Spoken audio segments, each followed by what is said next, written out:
बिस्मिल्लाहिर्रहमानिर्रहीम। नाजरीन, पिछले 8-10 दिनों से हैदराबाद में म्यूनसिपल इलेक्शन के नाम पे जो ड्रामा चल रहा था, वो शुक्र है आज ख़त्म होने को है। इन्हें इस बार जो भी इलेक्शन कैंपेन हुए वो एक मजाक के तौर पे ले सकते हैं आप उसको, संजीदगी से नहीं, क्योंकि जो बातें हुई है वो मजाक ही थी, पूरी मजाक थी या गाली गलौज थी। इसके अलावा और कुछ नहीं, कोई काम की बात नहीं हुई, कुछ भी नहीं। अगर काम की बात अगर किसी ने की है और तहजीब के दायरे में की है तो वो टीआरएस के लीडरों ने की है।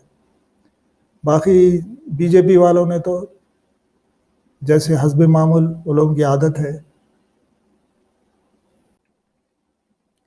हिंदू मुस्लिम शहर का नाम बदलेंगे। इन्हें एक सुर में लोगों ने पूरा कोरस में गाया, इन्होंने शहर का नाम बदलेंगे, हैदराबाद से भाग्यनगर कर देंगे। इन्हें कोरस में गाया इन्होंने, पूरे लीडरों ने, जितने बड़े से छोटे तक। बड़े क्या हैं, सब छोटे ही हैं। फिर किसी ने वो कहा जूती के नीचे रखेंगे, किसी ने कुछ कहा, किसी ने कहा जीना है, किसी ने कहा पाकिस्तान है, किसी ने कहा सर्जिकल स्ट्राइक करेंगे। इन्हें एक अजब तमाशा किया इन्होंने, बीजेपी वालों ने। और फिर ये दावा करते हैं कि अगली हुकूमत हम बनाएंगे, बना भी लेंगे, क्योंकि ईवीएम इनके हाथ में है, इलेक्शन कमीशन इनके हाथ में है, पूरी ब्यूरोक्रेट्स इनके हाथ में है, सेंट्रल में गवर्नमेंट इनके पास है, हर चीज़ पैसा है।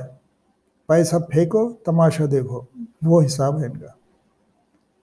और जहाँ भी इतने इलेक्शन हो रहे हैं, इनको आवाम रिजेक्ट कर रही है। कहीं भी ये लोग आराम से हुकूमत नहीं बना सकते, जोड़ तोड़ करके इनसे, पार्टी, छोटी पार्टियों से, बड़ी पार्टियों से लोगों को तोड़ के। खासकर कांग्रेस के जो दल्ले बैठे हुए हैं, वो लोग को तोड़ने के लिए हर वक्त तैयार रहती है बीजेपी, और गवर्नमेंट बना ले रही है। उसको एक कारनामा अपना समझ रहे हैं। शहर का नाम बदलना इनका एक महबूब मशगला हो चुका है, इस वक्त फेवरेट गेम है इनकी। जहाँ भी जाते हैं शहर का नाम बदलो, शहर का नाम बदलो।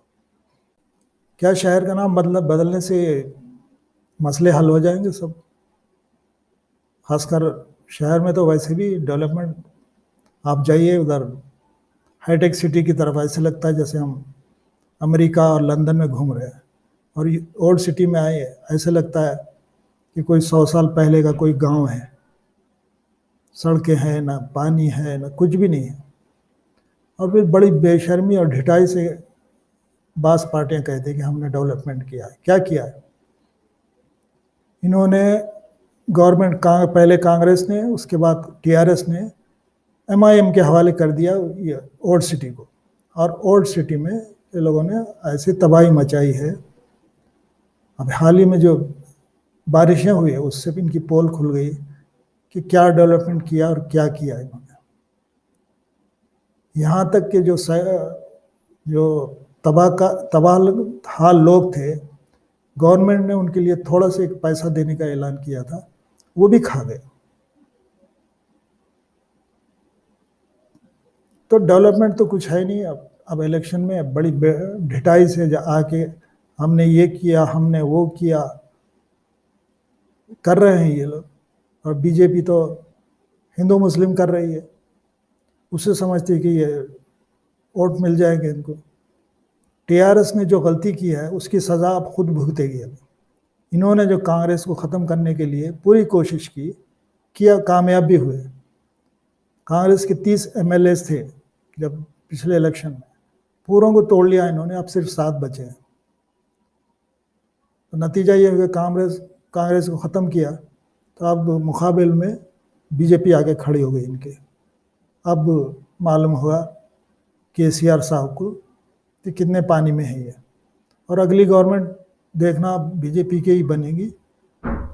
अगर थोड़े कम भी पड़ेंगे तो केसीआर साहब उनको सपोर्ट करेंगे, जैसे नीतीश कुमार ने किया। नीतीश कुमार ने भी वहाँ मुखालिफ पार्टियों को पूरा तोड़ने की कोशिश की, और नतीजे में बीजेपी मजबूत होती गई, बीजेपी को ज़्यादा सीट मिले, नीतीश कुमार गड़े में गिर गए। वही यहाँ भी होगा। जो कांग्रेस को ख़त्म करने की कोशिश किए केसीआर साहब, अब उसका नतीजा ये लोग भुगतेंगे। अवाम खाली तमाशा देख रही है और फिर मुख्तलिफ पार्टी के गुंडा अनासर बाहर निकल के एक नया शुरू किया इन्होंने, मेरा इलाका तेरा इलाका, तू यहाँ क्यों आया, मैं यहाँ क्यों गया।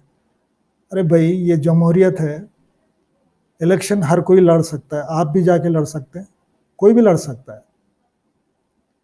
तो मेरी पार्टी, मेरा क्या ये अंडरवर्ल्ड एरिया है, अंडरवर्ल्ड डॉन का, कि तेरा ये एरिया मेरा ये एरिया, यहाँ नहीं आना, वहाँ तू आया तो मैं तेरा ये कर दूंगा, ये है। ऐसे ही नज़र आया इस इलेक्शन कैंपेन में। बड़े बड़े बुजुर्गों को नहीं छोड़ा इन्होंने, गाली गलौज, औरतों को नहीं छोड़ा इन्होंने गाली गलौज की, घर की औरतों को तक के बदनाम किया स्टेज पे खड़े होके। इन्हें अखलाकी हैसियत में तो ये लोग कुछ ज़ीरो हो चुके हैं। अब बीजेपी और एमआईएम एक दूसरे के खिलाफ बोल रहे हैं, लेकिन अंदर से ये मिले हुए हैं आपस में। क्योंकि जिस दिन अगर बीजेपी के खिलाफ, हकीकत में बीजेपी के खिलाफ हो गए, उस दिन इनके घर इनकम टैक्स वालों का छापा पड़ जाएगा।